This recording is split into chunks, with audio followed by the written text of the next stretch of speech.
Today is August 13th, 1998. We are interviewing Edith Maniker. Last name at birth was Grunbaum. The interviewer is Deborah Miller. We are in Southfield, Michigan in the USA, and we are conducting this interview in English. I am Deborah Miller, and today is August 13th, Thursday, August 13th, 1998. I have the privilege of interviewing Edith Maniker. We are in Southfield, Michigan in America, and we are conducting this interview in English. Your chair creaks.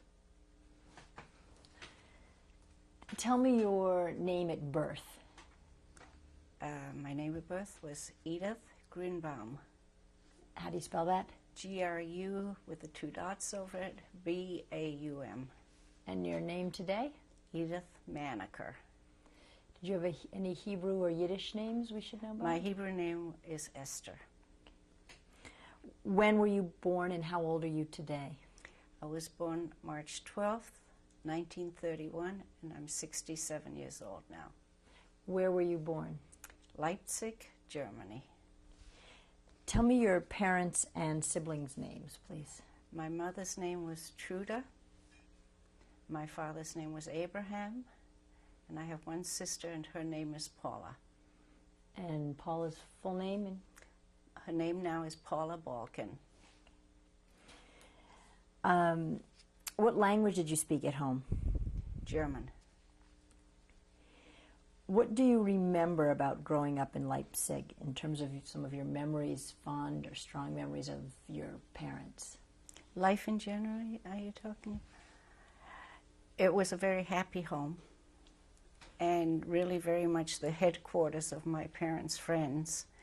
We lived in an apartment building on the 4th floor. My grandmother lived downstairs. She was a widow. She lived on the 3rd floor downstairs. My parents were always having friends over, a lot of friends over. And since at one time I was the youngest grandchild, of course, I was spoiled at times.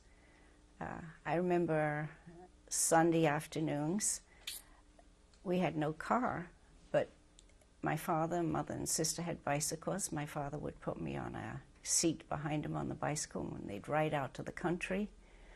And sometimes I remember dressing up and going to a restaurant and having these wonderful desserts that they seemed to have, and it was always the hot chocolate with the whipped cream and the desserts, and it was great. Now, what is the age difference between you and Paula, and were you too close? My sister's 7 years older than I am, and I think I was sort of her toy.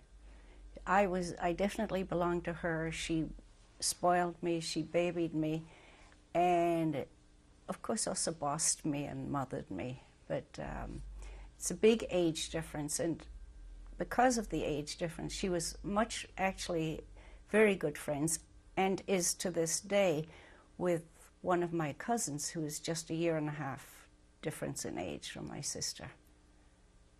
What did your father do for a living?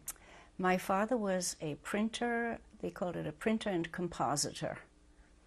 And he had his own business with a partner. But also another thing that my father used to do, he would translate German books into Hebrew. I don't know what happened to the books, of course, but I know somewhere in Israel there are some of my father's books. Do you remember going to synagogue with your family? Yes, very definitely. The synagogue was across the street from our house.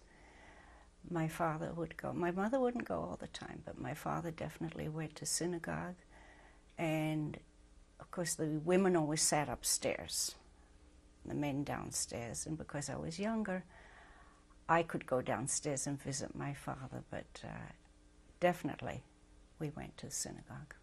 Do you remember the name of the synagogue or what street it was called on? the Broder Shul, and what I have heard, because I certainly haven't been back to Leipzig, is that it is now a museum. The building was not torn down or burnt because it was in the middle of the block, and of course the Germans didn't want to destroy any of the buildings around it. How frequently would you go to services, and what do you recall about the services? I honestly don't remember how often I went. And about the type of services, they were Orthodox. There was nothing else in our family. We were, I would say, if you compared it to nowadays, I would say my parents were maybe conservative leaning to the Orthodox, because my grandmother wore a sheitel, a wig, but my mother did not. And we did do some more modern things that if you're ultra-Orthodox you wouldn't do. But, and I'm not talking about eating in a restaurant, not anything like that, but I would say it was definitely leaning to Orthodox, but I don't remember the services really that much. Do you remember having Shabbat dinner at home as a young girl? Oh, definitely. Very definitely. Describe that to me. I remember my mother making her own gefilte fish, but not the way you do it in America. They used to slice the fish and chop it up and then stuff it again, and so that the fish was actually put into the skin of the fish and cooked that way. And she made her own noodles. And I don't remember if she made her own challahs or not. That I don't remember. But very definitely Shabbat dinner every Friday. And you would light candles and... Oh, absolutely. Absolutely. My sister has my mother's candlesticks and still uses them. Did you participate in the with dinner at home in terms of the candles and... I don't remember. I really don't remember that. What do you remember about your neighborhood and the relationship between the Gentiles and Jews? I know you. I went to a Jewish school. I never went to a Gentile school, because by the time I started school, Jewish children were not even allowed in Gentile schools. I know we had a Gentile neighbor, but I never had anything to do with them. I had a few Jewish friends that I went to school with and came home with.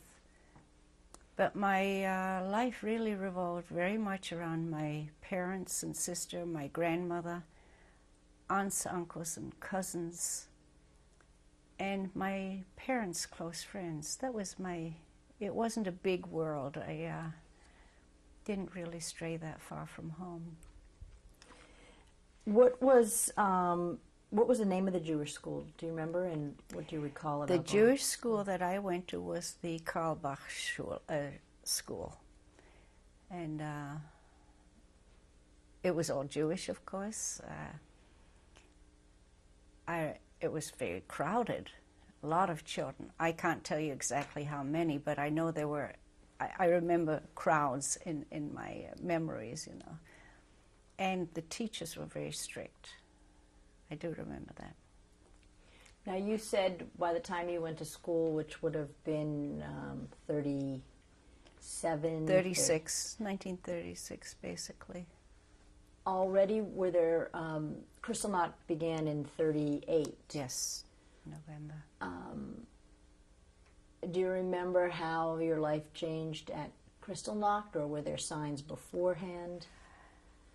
I can't remember if it was before Kristallnacht or after Kristallnacht, but I know my parents had a friend who was not Jewish, who had a home in the country.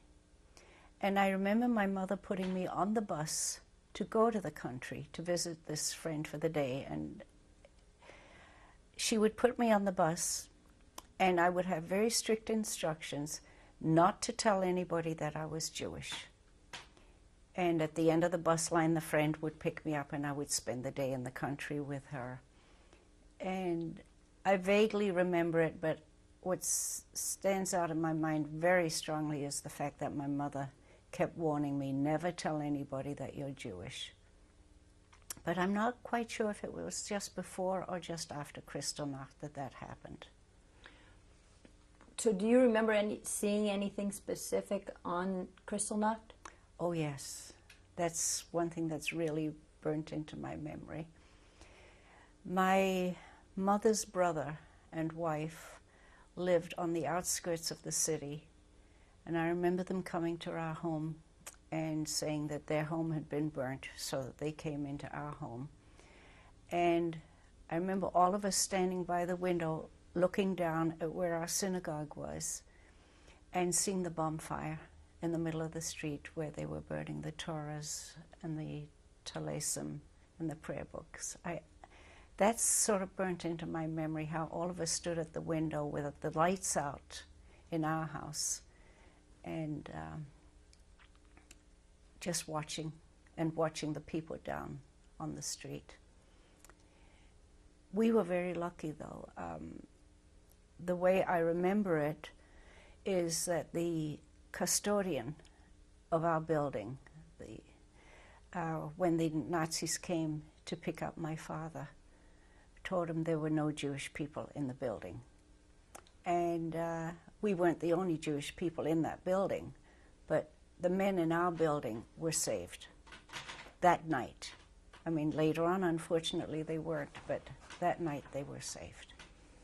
By this custodian? Yes. What happened then after Kristallnacht? Did you experience anti-Semitism? Was there more trouble? My parents were extremely protective of me. I really was, I had very little contact with Gentile people anyway, and in terms of going into certain stores, my mother would just say, well, we don't go in there. So it didn't mean very much to me in that way, except that I knew that if we went anywhere, and I was small for my age, I had red hair and blue eyes, and my mother didn't have black hair either. She had auburn-colored hair, and we would walk along. There was no problem, but she always made sure that I didn't tell anybody I was Jewish.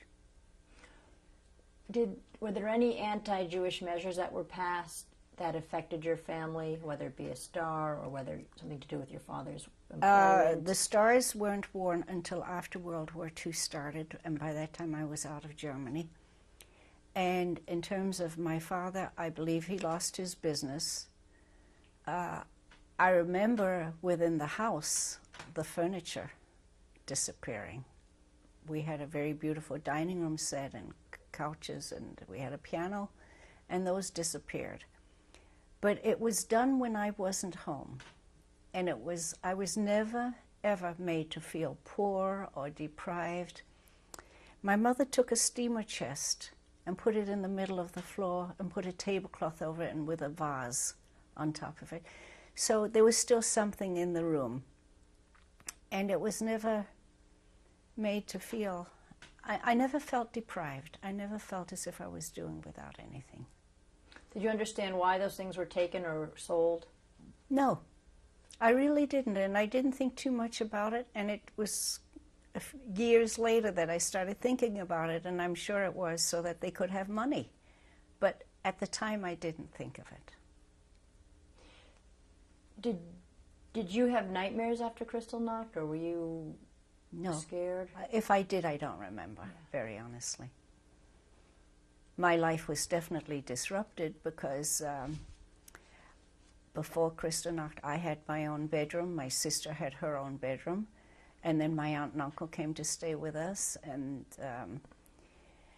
all of a sudden everybody was sharing rooms, you know, and it was a lot more crowded in the house, but life seemed to go on for me. It didn't, I never heard anything that made me upset. And did friends or neighbors, anybody treat you differently when you'd see them on the street? You remember? I really don't. I just remembered we didn't see some people anymore, but I didn't know why. I do remember, though, one of my uncles was picked up by the Nazis, and I never did see him again. Where was he picked up? In Leipzig. He owned a tailor shop, and he was picked up by the Nazis and taken to Sachsenhausen concentration camp. And his name? Adolf Koppold. How did you know that he was picked up by the Nazis? Did you hear your parents talking about it? Yes, that I did hear, because I had an aunt who had 3 very small children, and all of a sudden she was alone with 3 small children. Did your parents talk about leaving, or that you had to get out or go somewhere else, or do you remember hearing any of those discussions? Not too much. I just heard that it seemed all of a sudden, one day I was told my sister Paula is going to England, and I had no idea, of course, where England was, but she left. I remember going to the railroad station with her. When was this? Do you remember? That was in June of 1939. That was the first time I ever saw my father cry. The only time I ever saw my father cry. And we left, my sister left, and then 2 weeks later I went to England. I wasn't even that upset about it. My grandmother was a seamstress, and she made a completely new wardrobe of clothes for me. She didn't want me to go to England looking like the poor relation. So I had a completely new wardrobe, and I was quite excited. I was a little afraid, but I was also a little excited about it, because my parents said, well, we'll see you soon. And I believed them. Do you know how the arrangements were made for you to go to England? I know the British government gave permission for 10,000 Jewish children to come to England on the children's transport. My mother's brother, my uncle, did work for the Jewish Federation in Leipzig. And I don't know, I am guessing that it was with his help that the 6 grandchildren that my grandmother had got to England. My cousin went first because my aunt had been born in Poland, and they were afraid that my aunt and cousin might be deported to Poland, so they felt it was important for her to get out of Germany first. So in December of 1938, she went to England. And then in June my sister went, in July I went. And in August, 5 days before World War II started, my 3 little cousins went. And to this day, I think my aunt is the bravest person I have ever met in my life and will ever meet in my life. She went on the train as far as Holland with her 3 children, and she handed her 7-month-old baby over to a complete stranger, hoping it would save her life. And of course, none of us ever saw our parents again, but I still think my aunt was such a brave person to do that. What was your aunt's name? Clara Koppold. This was your mother's youngest sister. And the 3 children she passed, the 3 children that she accompanied, including the 7-month-old, they were? The oldest one was named Harold. He is now called Tzvi and lives in Israel. The next one is Zigmar, and we call him Ziggy. He lives in Paterson, New Jersey. And the baby was named Zilla, and her name is Zilla Weininger now, and she is married and lives in New York State. What do you remember about your train ride and what you brought with you? And very little, really. I know I was on a train. There were a lot of children. Everybody was a little bit scared, and it was very noisy. I remember the train stopped in Holland. Well, we were told it was Holland, of course. And from there, that night, we got on a boat, and it was an overnight trip. And in the morning, we landed we were told was England. We got on a train again, And then the next thing we knew, we were in a place they said was London. We were taken to a big hall, and everybody had their name tag on. And there I was picked up by my sister, and the husband of my mother's cousin picked me up in England. And what was his name? His name was Mr. Binky. I don't remember his first name. It's a cousin of your mom's. Yes. Now, you only had learned, the only language you knew at this point was German. German, yes. Do you remember having difficulty with the language at that time? Yeah, for a little while. It's funny, I still remember, and I don't know if they still have it in England or not right now. They used to have sugar, and it was made by a company called Tate and Lyle. And I don't know why I still remember this, but the name of the sugar was Tate and Lyle. And I used to read that and say, Tata. Why is it called Tata? Which is, of course, German for daddy. And so I used to keep reading that. But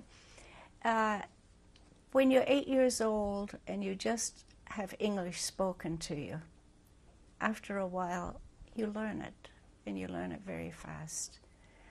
I went to school, I was taken to school there, and there was one teacher who was very, very kind to me, and she would speak slowly and try and teach me some English words. I still remember that. But I picked it up very quickly. What do you recall about your first day, your first weeks in London and living not with Binky? No, I didn't live with the Binkies. With his daughter, the I lived with Mrs. Binky's. I was taken to Mrs. Binky's oldest daughter. Her name was Rose Jacobson. Rose and Jack Jacobson had 3 children.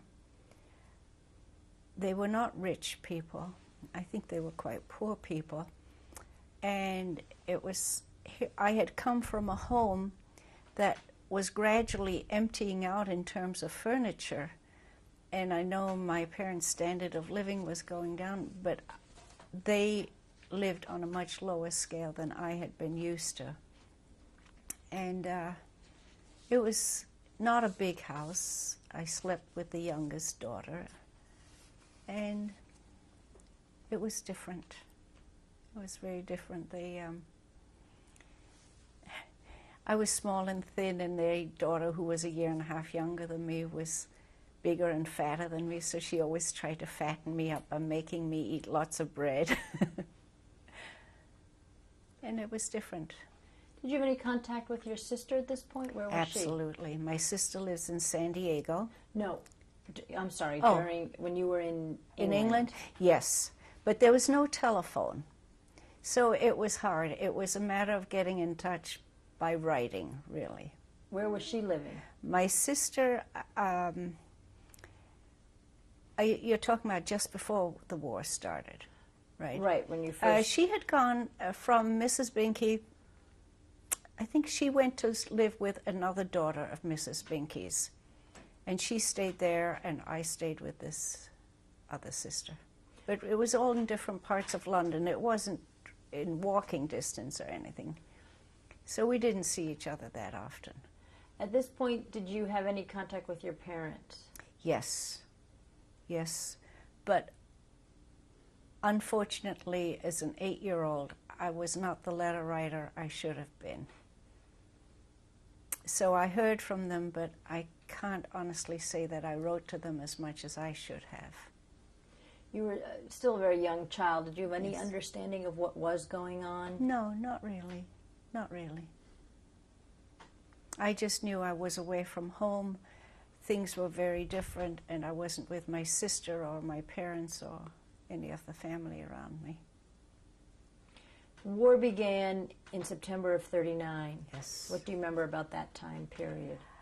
Just before World War II started, the children in London, school children in London, were all evacuated to the country by the British government. This was all school-age children, not just the refugees.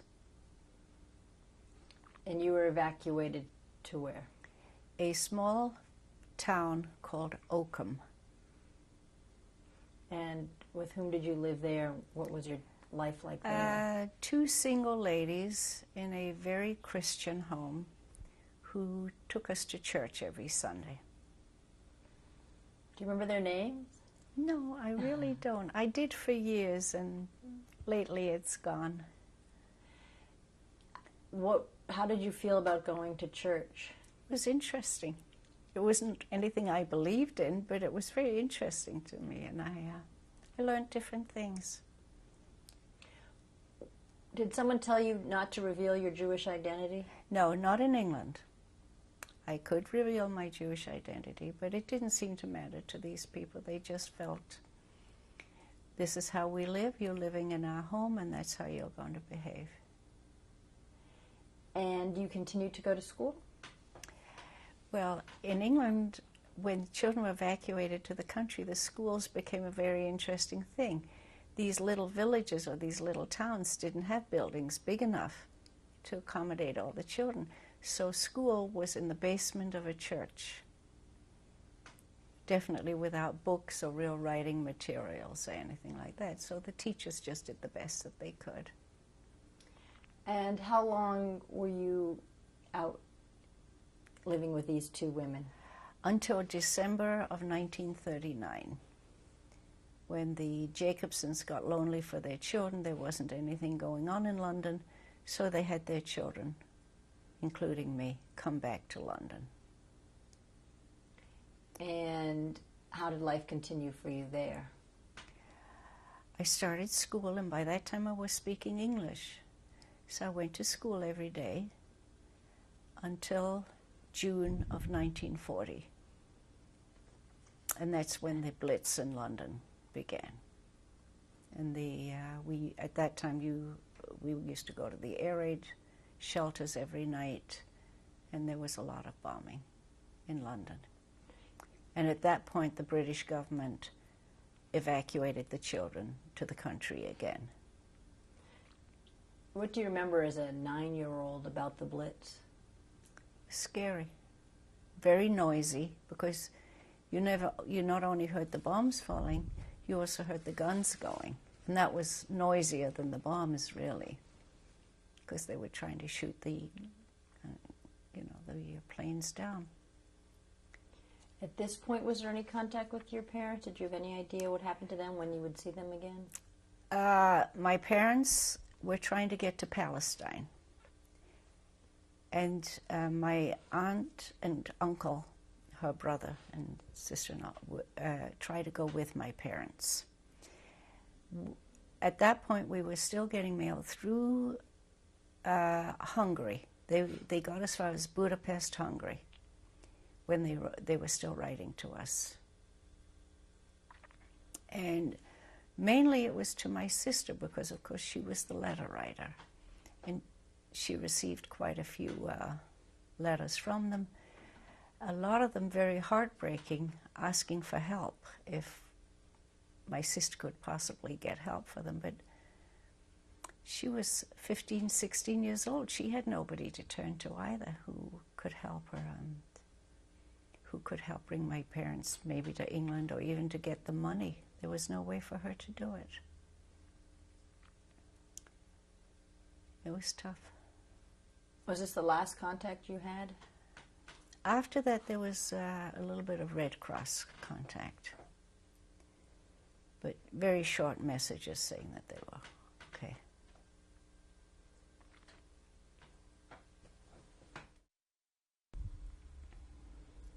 This is the beginning of tape 2 with Edith Maniker. We were talking about contact with your parents. The letters through the Red Cross. They came after that, yes. Yeah. Was that the end of your contact, or what you knew about them? Yes, absolutely. The Red Cross did say that my parents got as far as Salonika, Greece. But that was just Red Cross letters, nothing personal from them. So we really are not quite sure. And as far as you know, what happened to them? We were told that my father died in the concentration camp. But I'm really not sure, because I feel that some of the dates and times didn't quite seem to jive, and I know my father got killed, but I'm really not quite positive exactly where and when. And the same with your mother? My mother seems to have disappeared, but which of course I know happened to many people. My aunt and uncle too, my grandmother and my other two aunts, I know were sent to the ghetto in Riga in Latvia, and I think from there, I'm not sure if it was Theresienstadt or another concentration camp, but I know they died in the concentration camp. We also left off talking about, it was the Blitz of 1940, yes. And you went back out to the country. Where did you go, and who did you live with? The British government sent us out to the country again, and this time we were sent to Devon, which is in the south of England, a little town called Salcombe, which is near Plymouth.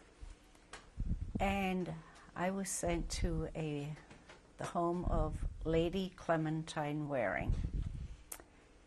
And it was a mansion. It was a very big home.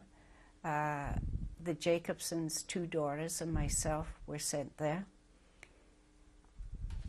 The reason I remember the name is because she was very definite. Her name was Lady Clementine Waring, and of course, being children, the first thing we did was sing the song, "Oh, My Darling Clementine," and the next thing we knew, that the maid came to us and told us that as long as we were guests in her ladyship's home, we were not allowed to sing that song. So I've always remembered the name because of that. It was a big home, though. She had a cook, she had an assistant cook, she had a housemaid and an under housemaid, she had a personal maid, she had a gardener, she had a chauffeur, she had a butler, but the butler was in the army, so she didn't have him at the house. And thankfully, we did live in the servants' quarters, so we didn't see her all the time, except every Sunday afternoon we had to have tea with her ladyship, and of course, always be on our best behavior then. So you were with several other children? Yes. As a matter of fact, not only did she have us, but while we were there, she took in another family, but they were more her contemporaries. It was a Polish countess and her children who had escaped from Poland. And they stayed with her for a little while, too, in her home. But, of course, it was big enough to hold everybody. And were you going to school at that time? Yes, but it was the same kind of situation. Walked to school. The school was in the basement of a church because the town was definitely too small to hold all the evacuees. And we were not refugees when we were there. We were evacuees. People would be sent, the children would be sent to the country, and people had signed up for the number of children that they would take, and that's how children were placed into homes.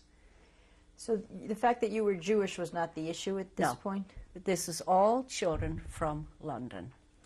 Did Lady Clementine know you were Jewish? She knew I was Jewish, and she knew my circumstances. She knew I had been born in Germany. In fact, she was always telling me how grateful I should be, and of course, but that was part of my growing up life. Many people kept telling me as I was growing up how grateful I should be, so I was the first of many.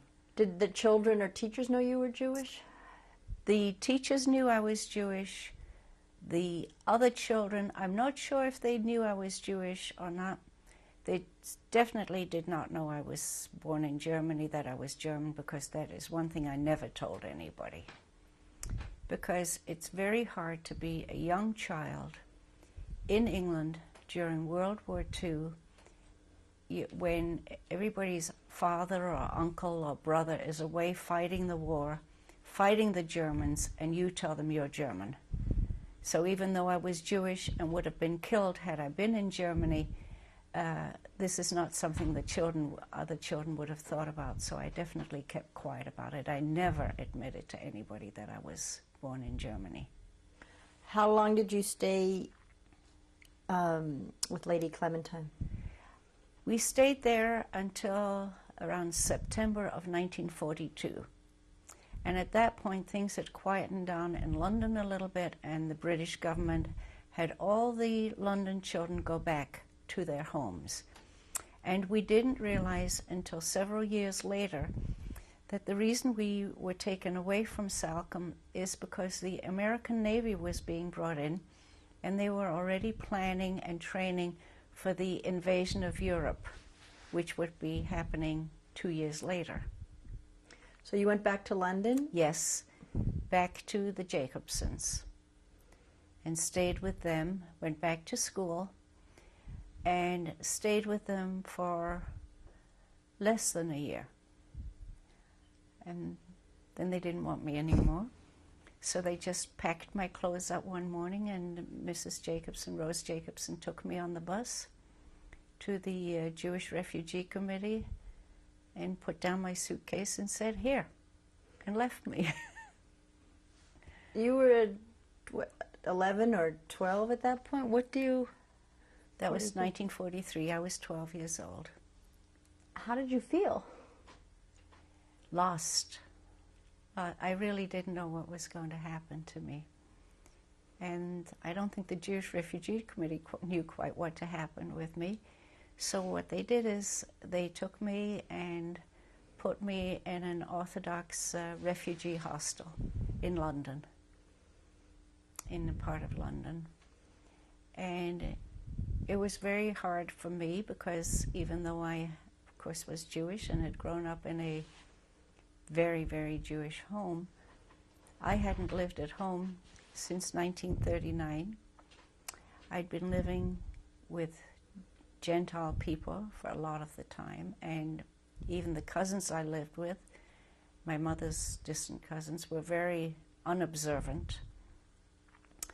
And it was Rosh Hashanah at that time, and everybody went to synagogue. And without thinking, walking home, and English houses are very famous, they will have hedges around them, and walking home from synagogue without thinking, I just sort of leaned over to one of the hedges and pulled a leaf off, which is very definitely a no-no. And none of the children would talk to me for a week because I had done that. So it was not an atmosphere that I was very happy in. And also because they didn't know quite what to do with me.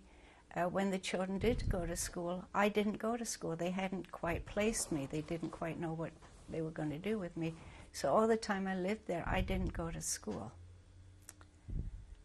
I did borrow some money from one of the children one day, and I knew my sister was visiting my cousin in the town of Norwich, where my cousin was living. And I called her and told her how very unhappy I was. My cousin was living with a very wonderful family. The name of my cousin Vera was the one who had gone to England first, and the woman she was living with was Bertha Staff. Her husband was in the British Army, and Bertha said, "My sister lives in London. I'm sure she'll take Edith and Paula into her home," and she arranged it. So my sister and I, for the first time since we'd both left home, were actually reunited in terms of living together at that time. How did you feel then?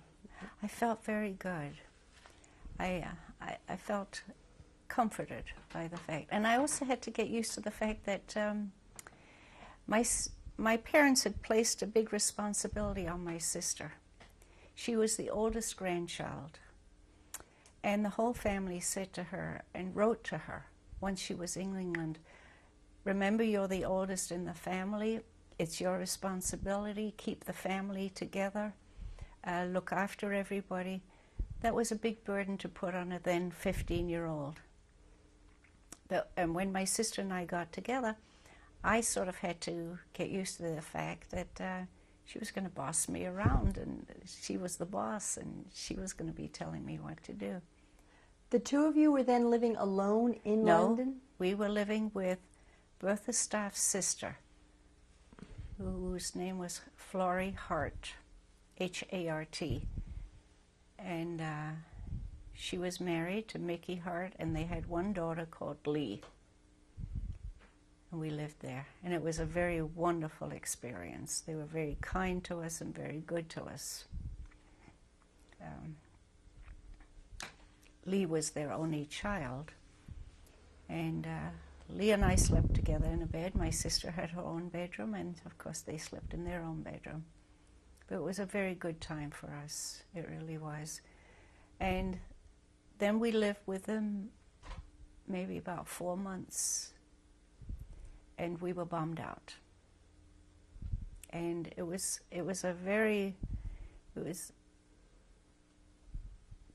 I don't know if it was an act of God or whatever. We always used to sleep through the air raids. We never bothered. They'd come quite often. But Mickey Hart was a taxi driver, and he came home this particular night and didn't want to go right to bed, and the siren went, and he said, I want everybody to come downstairs, keep me company. As long as I'm up, come on downstairs. And that saved our lives, especially my sister's life, because in England you don't have built-in cupboards, you have wardrobes that are freestanding. And the bomb, when it came down in the street just outside the house and sort of collapsed the house. The house sort of buckled in like that. And the wardrobe that was in my sister's bedroom fell right across the bed. And had she been in it, my sister would certainly have been killed. And this way, we managed to crawl out in our pajamas and night clothes. And then we walked to their friend's home and spent the rest of the night there. And of course the next day we had to find some clothes to wear. We lost everything, of course. And we couldn't stay with them anymore because they didn't have a home. So that's when my sister and I got a room on our own. And my sister continued to go to work. She was working, and I continued to go to school. What did your sister do to support you two? My sister worked, and I believe the Jewish Refugee Committee helped give her money to support me, because I certainly didn't have any money. I was 12 years old then, you know. Where did you go next? We had this room in London and stayed there until the V-2 rockets started. In England, you call them the doodle bugs. And I have to say, when the rockets started falling in Israel, I could relate to that very well, because it was the same kind of a thing. If you think back to when you were a child and these little balsam type airplanes that you wound up with a rubber band and you flew it, and when the rubber band had unwound, that's when the airplane dropped. This is what the rockets were like. They had the motors, and you heard the motors. And when the motor stopped, that's when the rocket fell. And it is extremely nerve-wracking, because you sit there and you dread the noise, and you don't want the noise. At the same time, you don't want the noise to stop, because when it stops, you know it's going to fall. And I'm sure, in a way, that's what it was like in Israel, too, hearing these things. And I could really relate to what the Israelis were going through, because I know this is what happened to us in England. And we became very tense. Scud missile attacks. Yes, right? Yes. We became very nervous and very tense. And in fact, the refugee committee stepped in at that point, and they sent me to Cambridge, to a refugee hostel that was there. And I went there and stayed there. And my sister came about 3 weeks later. Maybe it was a month. I really don't remember the exact amount of time. But when she came to Cambridge, to the refugee hostel there, at that time we also got our young cousin to come and live with us, my cousin Zilla, who at that stage of the game was 5 years old. She had been placed in an English home, and unfortunately it was not a very suitable home, but I have to give the refugee committee credit. They did the best they could, but she was put in the home of a woman who was a spiritualist. And they are the people who have seances and believe they are talking with the dead people. And this was not a very good atmosphere for a small child to be growing up in, especially if you're a Jewish child and don't happen to believe in that. So she came to live with us, and my cousin Zilla and I were actually the youngest ones in the hostel. We were the only two who went to school. She went to kindergarten, and I went to the girls' school. And how long did you stay there? We stayed in the hostel until World War II ended. And it was funny because I went back to England in 1989, I guess, for a class reunion. There were only about 35 of us. And at that time, nobody had realized that I was a refugee. They always thought I was living in this great big house that they didn't realize it was a refugee hostel.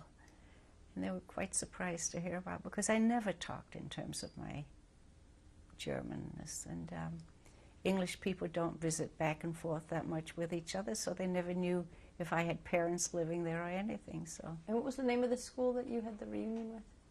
That was the Cambridgeshire Technical College and School of Art. Where were you when you learned that the war was over? At the hostel. What did you in think? Cambridge.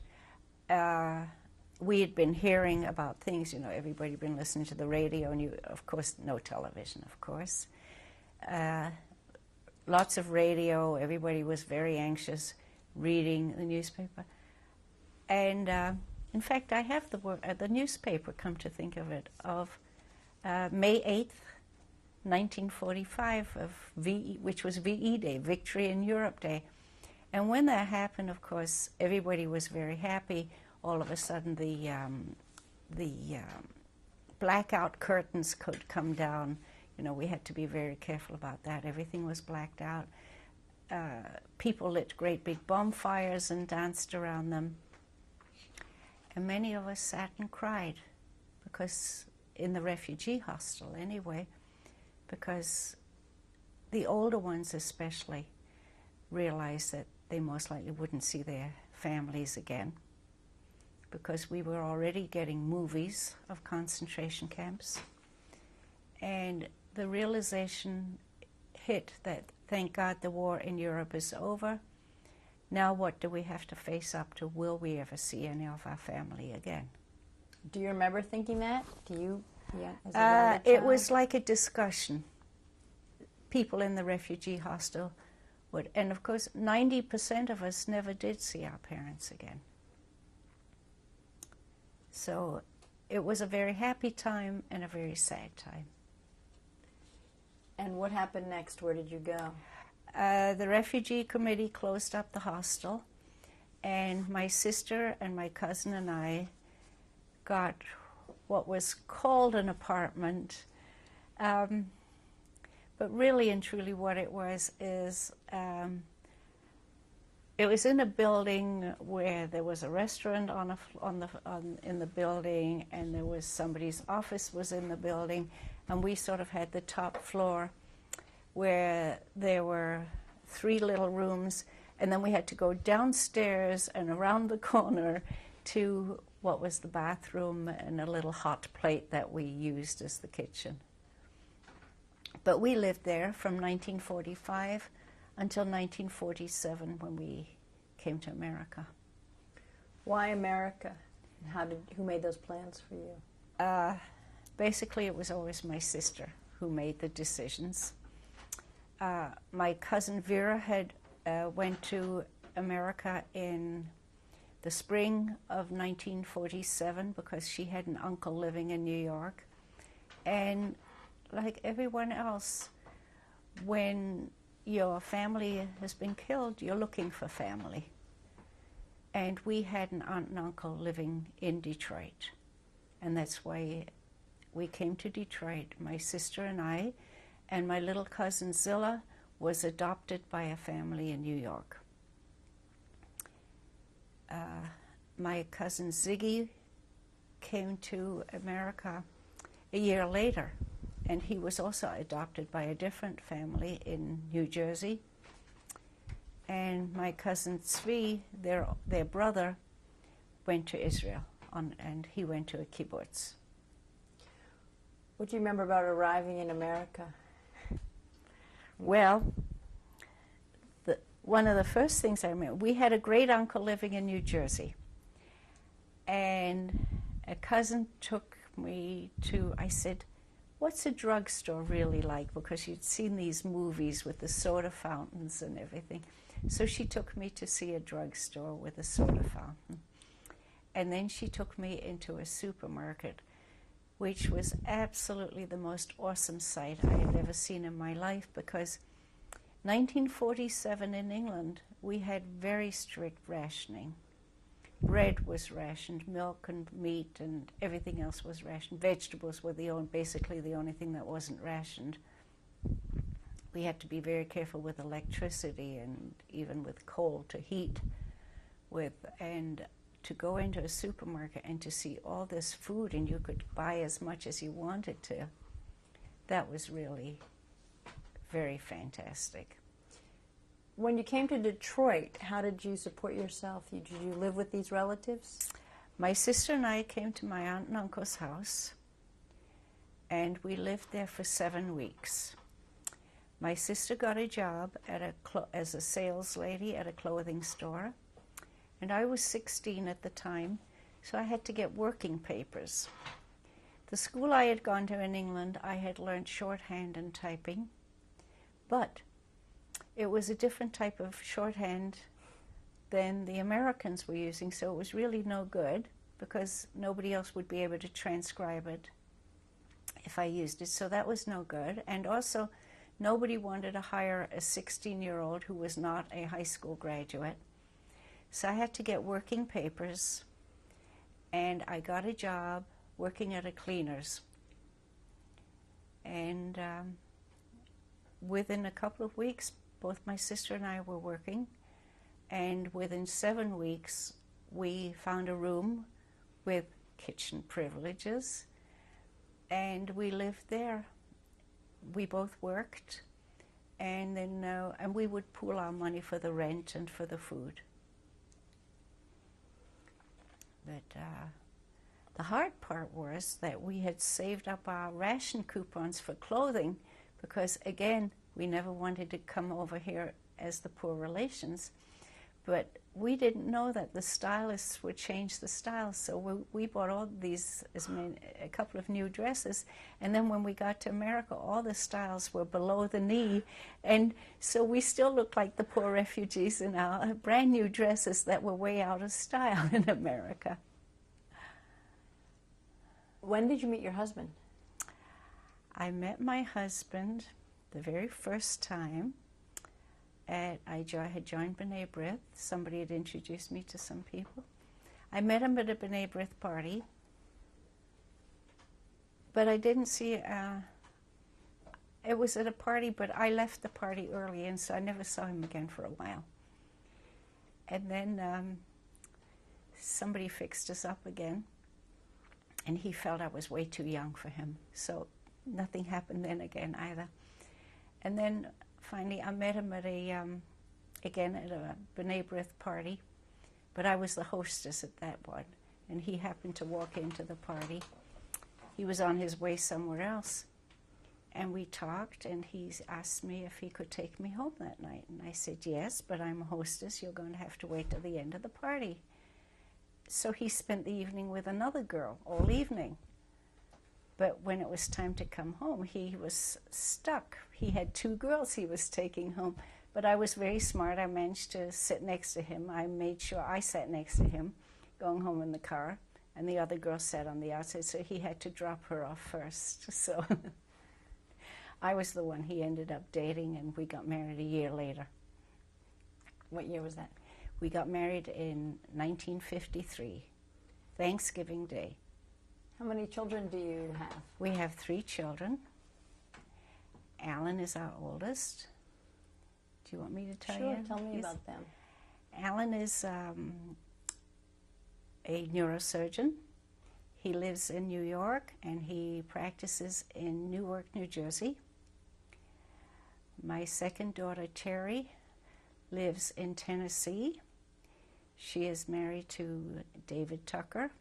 She has a daughter called Lisa, and my daughter is an attorney.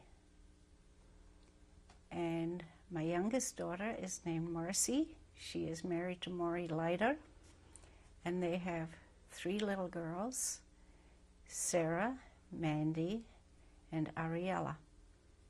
And they live in Los Angeles, California. Do you think that your wartime experiences have affected your marriage and or the way you two have raised your children? In some ways, yes. There are times when it's been hard for me and I felt very sorry for myself because I haven't had a mother to turn to. There were no grandparents for my children to go to, and they grew up hearing stories rather than seeing grandparents. In that way it has. And another way is when I was growing up and going to school and I would come home to my sister and I'd be full of something and wanted to tell it to her, and she had just come home from work and she would say to me, I'm busy right now, wait until later and we'll talk about it then. And then later I didn't feel like talking about it. And I always tried when my children were growing up to be home for them when they came home from school so that I would hear about the things that they had to talk about. This was very important to me. It was definitely one of my priorities because of it.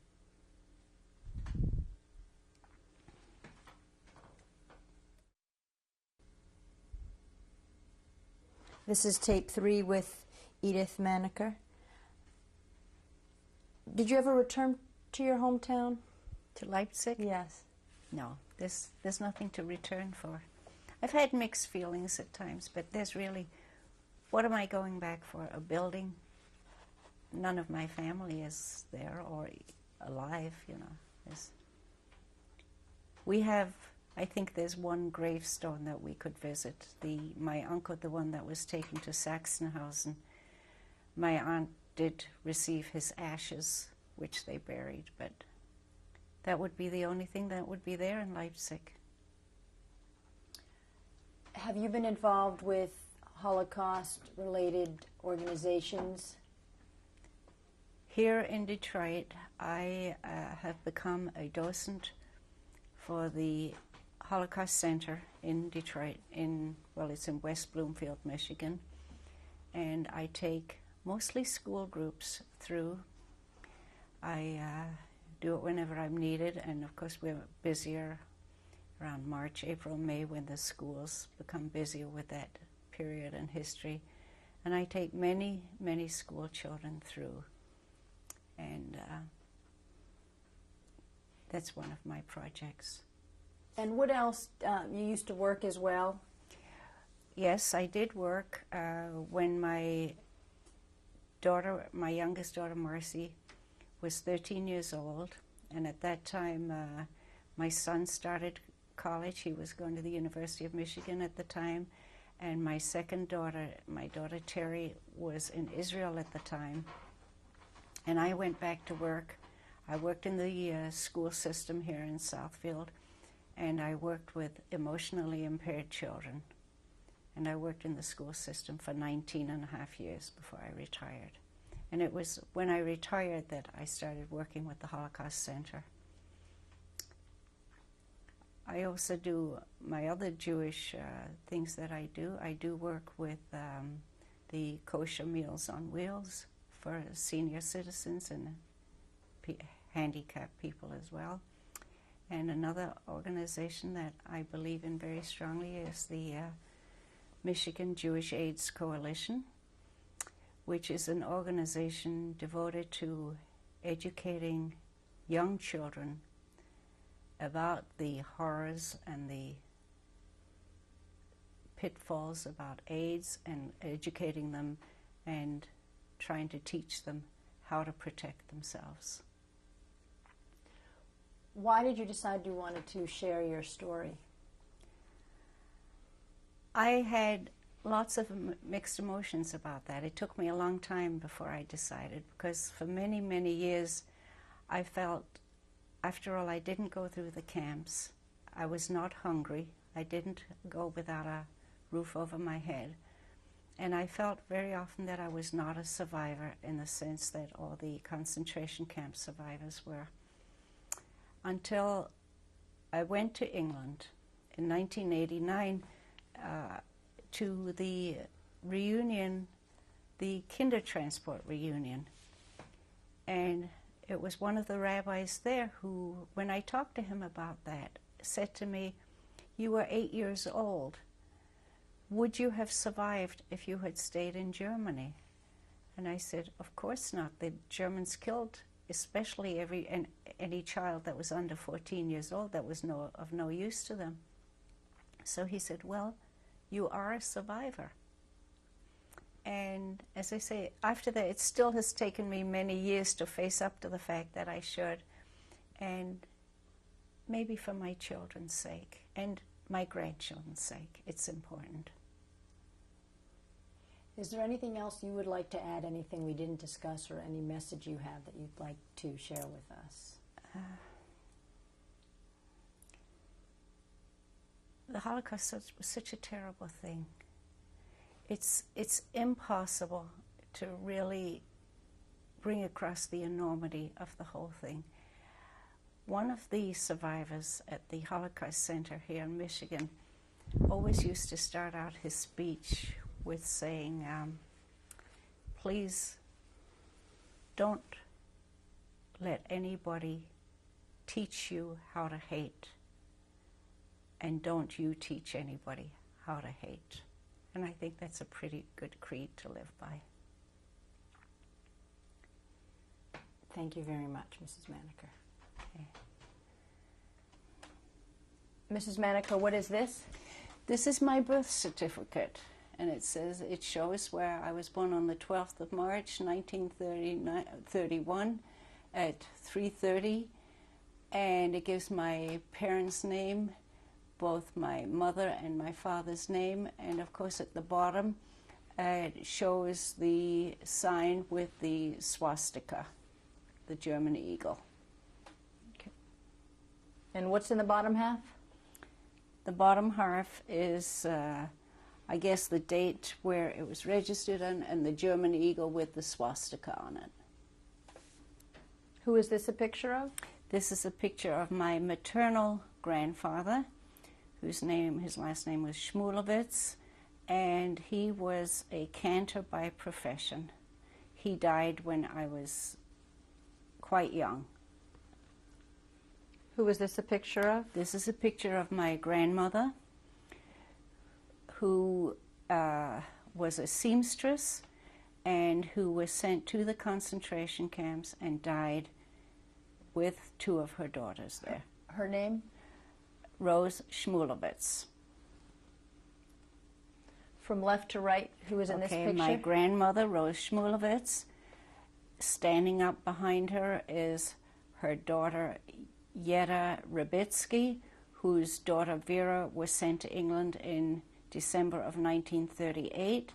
And sitting on the right-hand side of the picture is my youngest aunt, Clara Coppold, who had 3 small children who were sent to England 5 days before World War II started, and whose husband was killed in Sachsenhausen concentration camp. And both my grandmother and 2 aunts were sent to Riga in Latvia, and from there to the concentration camp and died there. And in this picture, from left to right? Well, this is a picture, the last family picture of my Aunt Clara, her husband Adolf, and the 3 children. The oldest one was called Harold, the baby Zilla, and the middle child Ziegmar. And this is the last family picture that was taken of them in 1939. Where'd you get this picture? My sister had the picture, had pictures sent to them, and luckily my sister was working for a photographer and has had copies made so that all of us cousins have copies of these pictures. And who is in this picture? My mother's brother and his wife, Leo and Eva Shmulevitz, and they had no children, and they were the couple that moved in with my family after their house was burnt, Kristallnacht, and also who tried to get to Palestine with my parents and got as far as Budapest, Hungary with them. And who's in this picture? This is a picture of my mother, my sister Paula, and myself when I was very small. I think I might have been around 3 years old there. So it'd be 1934. 1934. I really don't have the exact date. And this picture? This is, I think, the last family picture we took before my sister and I left for England. My father, my sister Paula, myself, and my mother. This would have been taken in early summer, late spring of 1939. And in this picture? This is a picture of my sister Paula and myself taken in 1940, in the summer of 1940, and it was sent to my parents and unfortunately never got to them. And this is taken right when in London of my sister and I.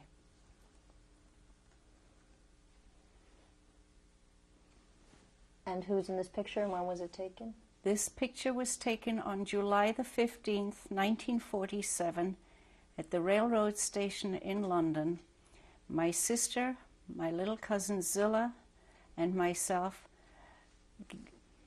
just before we got on the train, before we went to America. And who's in this picture?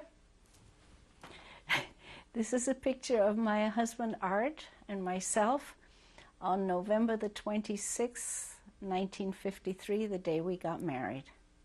And where was that? At the Humphrey Shul in Detroit, Michigan, and we were married by Rabbi Grushkin and Rabbi Levine. And who's in this picture and when was it taken? This picture was taken on June the 1st, 1998. My oldest grandchild, who's sitting right in the front holding a younger cousin on her lap, has just graduated from high school, and we had a wonderful family reunion in Nashville, Tennessee, and all of us are sitting there on the day, or the weekend rather, of her high school graduation.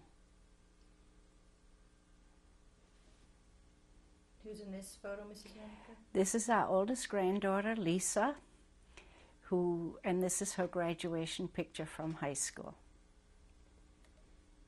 And who are these children from left to right? We have Mandy, aged 5, Sarah, aged 8, and Ariella, a year and a half. And these are my youngest daughter, Marcy's, and of course, Maury's children, who live in Los Angeles, California. Yes. Tell me about this menorah. This is a very special menorah. My parents had some very dear friends who were getting out of Germany and trying to get into France. And my parents gave them their Shabbos candlesticks and this Hanukkah menorah. and some money and told them, if you get to England, please give these to our children. And the people got as far as France and had to hide during the war and needed the money, so they spent the money. But right after World War II was over, they sent their oldest son to England, and he managed to find us through the Refugee Committee and gave the candlesticks and the menorah to my sister and I. My sister has the candlesticks, and when I got married, I got the Hanukkah menorah, which of course will be passed on to one of my granddaughters eventually.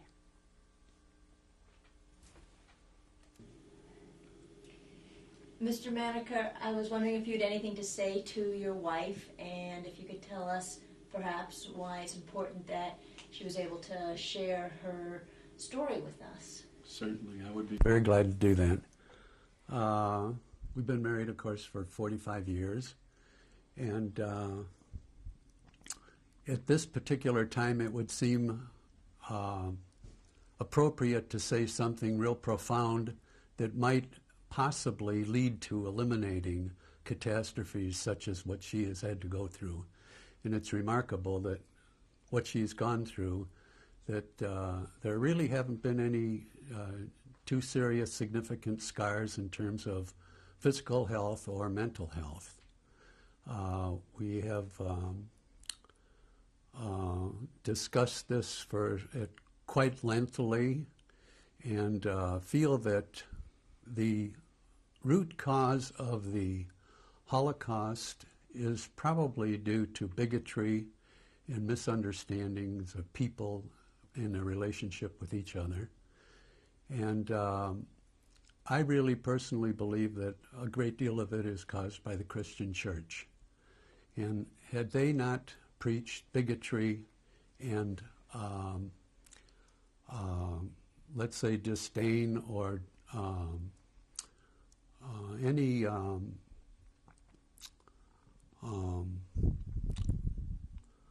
let's say dislike for a group or a race or anything like that, this could have been avoided. However, I have to go back into our tradition, and it is said in the Passover Haggadah that in every generation that someone will rise to try and eliminate or mistreat the Jewish people. Now, why that is true, why that happens, I don't know. The Haggadah was, of course, written years and years ago, and we find even to this date that it still is the truth of the matter, and the elimination of it almost seems to be impossible. I hate to think that, but maybe someone smarter than us some future date will actually find a way that people can get along with each other and eliminate these types of holocausts. Having said that, the only thing I would like to add is that even though it was a very uncomfortable, it's more than uncomfortable, it's a tragedy for Edith. It's really been a somewhat unusual period of time for myself, because had it not happened, we would have not been together. It is just unimaginable. And as a result of our getting together, we have a lovely family that we're very proud of. And that's really all I can say, you know. That's about it. And I think she's done very well. Thank you very much. This is the end of the interview with Edith Maniker. We used 3 tapes.